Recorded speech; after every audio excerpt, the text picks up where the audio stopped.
ఓం హ్రీంకారాసనగద్భితా నలసికాం సౌః క్లీం కళాంభిప్రతీం సౌవర్ణాంబరధారిణీం వరసుదా ధౌతాం త్రినేత్రోజ్వలాం వందే పుస్తకపాశమంకుశధరాం స్రగ్భూషితాముజ్వలాం త్వాం గౌరీం త్రిపురాం పరాత్రకళాం శ్రీచక్రసంచారిణీం.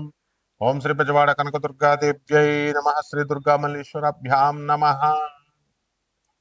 మనకి ఈ ఈ నెలలో ఆగస్టు 2026 సంవత్సరంలో మనకి ఈ 2వ తేదీ దాటిన తర్వాత శుక్రుడు మరి కన్యా రాశిలోకి వస్తున్నాడు. దానివల్ల ఏమవుతుంది అని అంటే, ఎవరికైతే భార్యాభర్తల మధ్య చిన్న చిన్న ఫైట్స్ అవుతున్నాయి, పెద్దగా అయిపోతాయి అన్నమాట. అలాగే ప్రేమ వ్యవహారాలు ఇవన్నీ కూడా కొంచెం ఫెయిల్ అవడానికి అవకాశాలు ఉంటాయి. అసలు ముందు దీంతో పాటు ఇంకా ఏం జరుగుతోందండి ఇప్పుడు అంటే, శని మీనరాశిలో వక్రిస్తున్నాడు. 138 రోజులు ఉంటాడు. ఇది పెద్ద మేజర్ కాస్మిక్ షిఫ్ట్ అనమాట. అలాగే నక్షత్రాల మూమెంట్ను కనుక మనం చూసుకున్నట్లయితే, ఈ యొక్క శని ఏం చేస్తాడంటే, బుధుడి యొక్క నక్షత్రం రేవతి నక్షత్రంలో ఉండి, ఆ తర్వాత మళ్ళీ తన సొంత స్టార్ అయినటువంటి సొంత నక్షత్రమైనటువంటి ఉత్తరాభాద్రానికి బ్యాక్వర్డ్గా ఆయన అక్టోబర్ 10వ తేదీన వెనక్కి వచ్చేస్తాడనమాట. అలాగే మనం చూసామండి, శుక్రుడు ఈ యొక్క సెకండ్ ప్లానెట్ అనమాట. సన్ నుంచి కనుక మనం చూసినట్లయితే, అండ్ భూమికి వచ్చేసరికి చాలా క్లోజ్గా ఉంటుంది. క్లోజ్ నైబర్, మన పక్కింటి వాళ్ళలాగా అనమాట. క్లోజెస్ట్ ప్లానెటరీ నైబర్ అనమాట. అందువల్లనే దీన్ని ఏమంటామంటే కవల బెల్ల అంటారు. భూమిలాగే ఉంటుంది కాబట్టి ఈ శుక్రుడిని కూడా. మరి ఎందువలనంటే ఒకే రకమైనటువంటి సేమ్ సైజు కాదు, ఒకేలాగా ఉంటుంది సైజులోను, తర్వాత సాంద్రతలోను, డెన్సిటీలోను.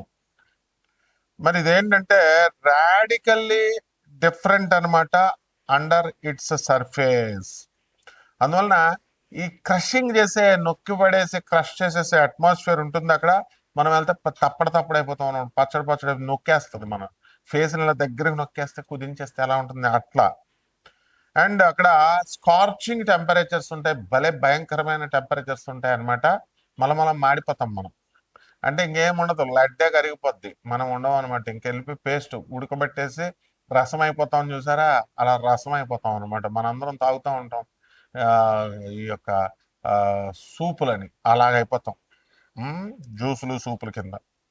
తర్వాత అండ్ హాటెస్ట్ ప్లానెట్ మొత్తం మన సోలార్ సిస్టంలో, సౌర కుటుంబంలో అందరికంటే కూడా వేడి ఎక్కువ ఉంటుంది. అందువల్ల శుక్ర వృషభ రాశి, తులారాశిలో పుట్టినటువంటి వాళ్ళందరూ కూడా మనకి వేడి శరీరం ఉంటుంది. వాళ్ళకి గ్యారంటీగా పైల్స్ కానీ హెర్నియా కానీ ఉంటాయన్నమాట. ఈ యొక్క లగ్నాల్లో కానీ, నక్షత్రాల్లో కానీ, రాసుల్లో కానీ పుట్టిన వాళ్ళకి. అదేవిధంగా ఈ యొక్క కాంప్రహెన్సివ్ బ్రేక్ డౌన్ ఉంటుందన్నమాట వీనస్. ఎందువల్లంటే దాని యొక్క సైంటిఫిక్ ప్రొఫైల్ చూద్దాము, ఆస్ట్రానమికల్ అబ్జర్వేషన్ చూద్దాము, అలాగే ఆస్ట్రాలజికల్గా దానికి ఉన్నటువంటి సిగ్నిఫికెన్స్ని మనం చూద్దాం. మొట్టమొదటిగా ఫిజికల్ క్యారెక్టరిస్టిక్స్ని కనుక మనం చూసి, అక్కడ ఉన్నటువంటి ఎన్విరాన్మెంట్, వాతావరణాన్ని కనుక మనం చూసినట్లయితే, మనకి అట్మాస్ఫియర్ ఎలా ఉంటుందంటే, అక్కడ వాతావరణము థిక్గా ఉంటుంది, దళసరిగా. మన తర్వాత టాక్సిక్ క్లౌడ్స్ ఉంటాయి అక్కడ బ్రహ్మాండంగా. విషపూరితమైనటువంటి, అంటే కలుషితమైనటువంటి క్లౌడ్స్, మేఘాలు. మనలాగా తెల్లగా మంచి తెల్ల నీళ్ళు వచ్చేలాగా ఉండవు అక్కడ. యాసిడ్లు గీసిడ్లు పడిపోవడమే అనమాట మన పైన శుక్రుడిలో. దాంట్లో ఏంటి, మేడ్ ఆఫ్ సల్ఫ్యూరిక్ యాసిడ్ ఉంటుంది, కింద పడితే మన ముఖాలు కాలిపోతాయి అనమాట. అలాగే ఇది అందువలన వేడిని ట్రాప్ చేసి అండ్ రన్అవే గ్రీన్ హౌస్ ఎఫెక్ట్ని ఇస్తుంది, అండ్ క్రషింగ్ అట్మాస్ఫియర్ని క్రియేట్ చేస్తుంది. ఎంతంటే భూమి మీద మనం మామూలుగా నడుస్తుంటే మనకి గాలి వస్తే ఒత్తిడి చేస్తుంటే ఎంత ఉంటుందో దానికంటే 90 రెట్లు నొక్కేస్తుంది అనమాట అక్కడికి వెళితే మనం. అలాగే దాని మీద ఉన్నటువంటి సర్ఫేస్ టెంపరేచర్ని కనుక మనం చూసినట్లయితే, మనకి ఆ 465 డిగ్రీల సెంటిగ్రేడ్ ఉంటుంది. మనం ఇక్కడ 40 డిగ్రీలు వచ్చేసరికి అబ్బా ఉష్ అన్ని ఏసీ కావాలా అని ఫ్యాన్లు వేసేసుకుంటాం. 40 వచ్చేసరికి మా రాజమండ్రి వచ్చేయండి, మీకు శుభ్రంగా ఇలా కారిపోతా ఉంటాయి అనమాట చెమటలు. మేము రైల్వే కోర్ట్స్ లో చదువుకుంటున్నప్పుడు షర్ట్లు గిట్లు ఉండవు, కారిపోవడమే అంతే. ఇప్పుడు మరి అంత టెంపరేచర్ ఉంటుంది. మరి గోదావరి పక్కనే, మా ఇంటి పక్కనే, మా ఇంటి వెనకాల, అయినా సరే కారిపోతా ఉండేది. మరి అలాంటిది 900 డిగ్రీల ఫారెన్ హీట్ లేదా 465 డిగ్రీల సెంటిగ్రేడ్ వేడి ఉంటుంది. ఇది లెడ్ లెడ్ను కూడా మెల్ట్ చేసేస్తుంది, కరిగిచ్చేస్తుంది అనమాట, అంత టెంపరేచర్ ఉంటుంది. అలాగే ఎక్స్ట్రీమ్ టోపోగ్రఫీ కనుక చూసినట్లయితే ఇది డెజలేట్ ల్యాండ్స్కేప్, అంటే ఐసోలేటెడ్ గా ఉంటుంది. అది ఒక ఒక షేప్ ఉండదు దీనికి, షార్ప్ రాక్స్ ఉంటాయి, మంచి సూదుగా రాళ్ళను పడితే గుచ్చుపడమే లోనకి. అలాగే వ్యాస్ట్ ప్లెయిన్స్ ఉంటాయి, మనకులాగే భూముల్లాగా పెద్ద పెద్ద పంట లోయలు ఉంటాయి చక్కగా.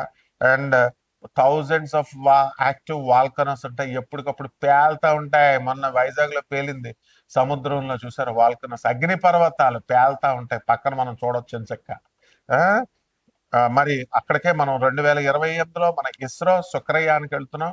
అప్పుడు మన అందరం కూడా వెళ్ళొచ్చు. అప్పుడు అమెరికా, లండన్ ఎలా వెళ్తున్నామో ఆ విధంగా త్వరలో 2028 నుంచి వాళ్ళు వెళ్ళొచ్చిన తర్వాత మన శుక్రయాన్ ప్రయాణం. ఇంకా అంతా ఢిల్లీ, బాంబే, అమెరికా, ఈ లండన్, ఈ ప్రయాణాలు ఉండవు. వంగా బాబా గారు చెప్పినట్టుగా బల్గేరియన్ జ్యోతిష్కరాలు, అలాగే పోతులూరు వీరబ్రహ్మేంద్ర స్వాములు వారు చెప్పినట్టు, నాస్ట్రాడామస్ ఫ్రాన్స్ కి చెందినటువంటి జ్యోతిష్కులు చెప్పినట్టు ఆ ఆ యొక్క గ్రహాలకు మనం వెళ్ళిపోతా ఉంటాం. చంద్రుడి మీదకి వెళ్ళిపోవడమే అమెరికా వెళ్తున్నట్టు. అలాగే కుజుడి మీదకి మంగళయా అని వెళ్ళొచ్చేసాం, ఇప్పుడు శుక్రయా అని వెళ్ళిపోతున్నాం. అంతే, ఇక ప్రయాణాలే ప్రయాణాలు. తర్వాత దీని ఆర్బిటాల్ మెకానిక్స్ ని, రొటేషన్ ని కనుక మనం చూసుకున్నట్లయితే వీనస్ ఏం చేస్తుందంటే దాని యాక్సిస్ మీద అది తిరుగుతూ బ్యాక్వర్డ్ లో తిరుగుతుంది. అంటే మోస్ట్ అదర్ ప్లానెట్ లా కాకుండా ఇది backward. Venus spins backward on its axis, వెనక్కి తిరుగుతుంది ఇది. అది విచిత్రమైనది compare to most other planets. అంటే ఈ sun rises in the west వాళ్ళకి, శుక్రుడి మీద ఉన్న వాళ్ళకి వెస్ట్ లో సూర్యుడు, వెస్ట్ లో ఆ పుడతాడు. అలాగే sun sets in the east అనమాట వాళ్ళకి, శుక్రుడికి.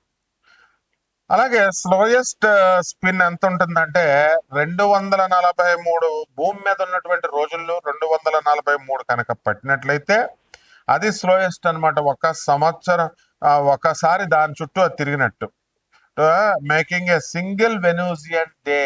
వెనస్ డే, వెనూజియన్ డే అంటాం. Longer than its entire orbital year of 235 earth days. 225 days general గా, దానికంటే కూడా లాంగర్ గా 243 డేస్ పడుద్ది రొటేట్ ఒక్కసారి సూర్యుని చుట్టూ తిరగడానికి. అలాగే ఆస్ట్రానమికల్ అబ్జర్వేషన్ కనుక చూస్తే చాలా బ్రైటెస్ట్ గా ఉంటుంది. ఇది బ్రైటెస్ట్ ఆబ్జెక్ట్, దగదగా మెరుస్తా ఉంటది అనమాట.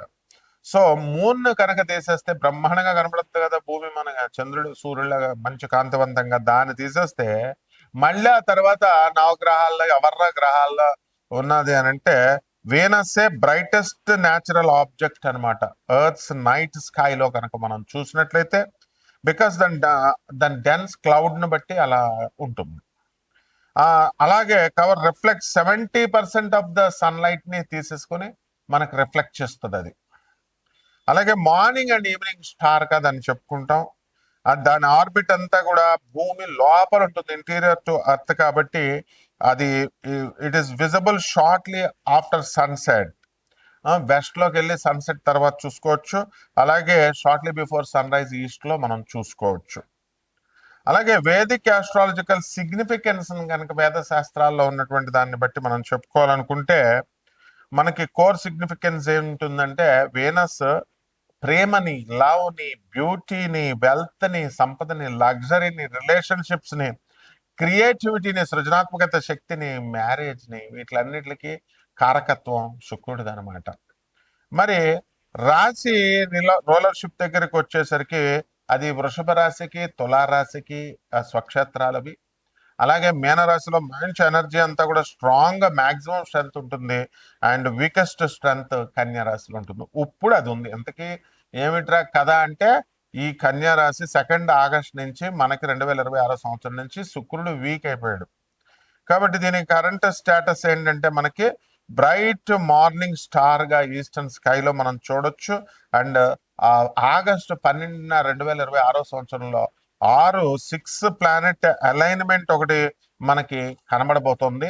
ఆ 6 ప్లానెట్స్ అదేమిటంటే బుధుడు, కుజుడు, గురుడు, శని, యురానస్ అండ్ నెప్ట్యూన్, ఇవన్నీ కూడా పెద్ద ఆర్చలాగా ఆకాశంలో మనకు కనబడబోతుంది. దీనివల్ల మనం ఒక్కొక్క రాశికి ఈ ఏ విధంగా ఉంటుందో మనం విడివిడిగా ద్వాదశ రాశుల వారికి చూద్దాం. ఎవరైతే ఈ యొక్క ఇదంతా కూడా మనము కోటాను కోట్ల మంది కామన్ ప్లాట్ఫామ్ గా గోచార రీత్యా మనం చెప్తున్నాం. వ్యక్తిగత జాతకాలు కావాలనుకునేటటువంటి వాళ్ళు మరి వాట్సాప్ లో నాకు డీటెయిల్స్ అన్ని కూడా పెట్టండి, వాట్సాప్ లో చేయండి. ఫోన్లు చేస్తే మేము అర్థం అనమాట. ఎందుకంటే అక్కడ బయట ఉంటాం. మీకు ఏం కావాలో సమస్య వాయిస్ మెసేజ్ కానీ లేదా వాట్సాప్ లో పెట్టండి. ఒక్కొక్క రాశి వారికి ఎలా ఉంటుందో చూద్దాం. తులారాశి, తులారాశి వారికి అందరికీ కూడా చాలా ప్రధానమైనటువంటిదండి. ఇది చాలా బలంగా డబ్బులు రావాలి మీకు. అసలు అప్పులు ఇచ్చేసారు మీరు అందరికీ కూడా. కానీ ఆ శుక్రుడు వ్యయస్థితిగతుడయ్యాడు, నీచపెట్టాడు.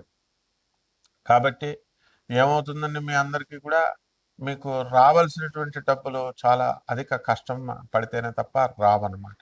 ఆదాయాల దగ్గరికి వచ్చేసరికి ఉద్యోగాలు చేస్తున్నటువంటి వాళ్ళకి జీతబత్యాలు వస్తాయి, కానీ ఎలా వచ్చినాయో అలా ఖర్చు అయిపోయినాయి అని అనిపిస్తూ ఉంటుంది.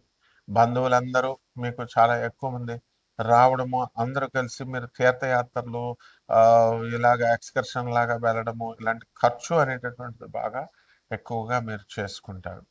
ఇకపోతే జర్నలిస్టులకి ప్రమోషన్స్ రావడానికి అవకాశాలు ఉంటాయి. అలాగే లాయర్లు, పోలీసులు, ఇన్కమ్ ట్యాక్స్, కమర్షియల్ ట్యాక్స్ డిపార్ట్మెంట్స్లో ఉన్నటువంటి వాళ్ళందరికీ కూడా మీకు చక్కగా ప్రమోషన్స్ రావడానికి అవకాశం ఉన్నాయి. రాజకీయ రంగంలో ఉన్నటువంటి వాళ్ళకి, తులారాశి వాళ్ళకు పోస్టులు రావడానికి అవకాశాలు ఉన్నాయి. అయితే సంతానం నుంచి అనేకమైనటువంటి సమస్యలు మీకు వస్తాయి. పిల్లల్ని కాలేజీల్లో జాయిన్ చేయాలా, ఇలాంటివన్నీ కూడా మరి. అలాగే షష్ఠ స్థితిగతుడైనటువంటి శనిగ్రహ ప్రభావం వలన మీకు లాంగిటివిటీ ఆఫ్ లైఫ్ అనేటటువంటిది ఎక్కువగా ఏర్పడుతుంది.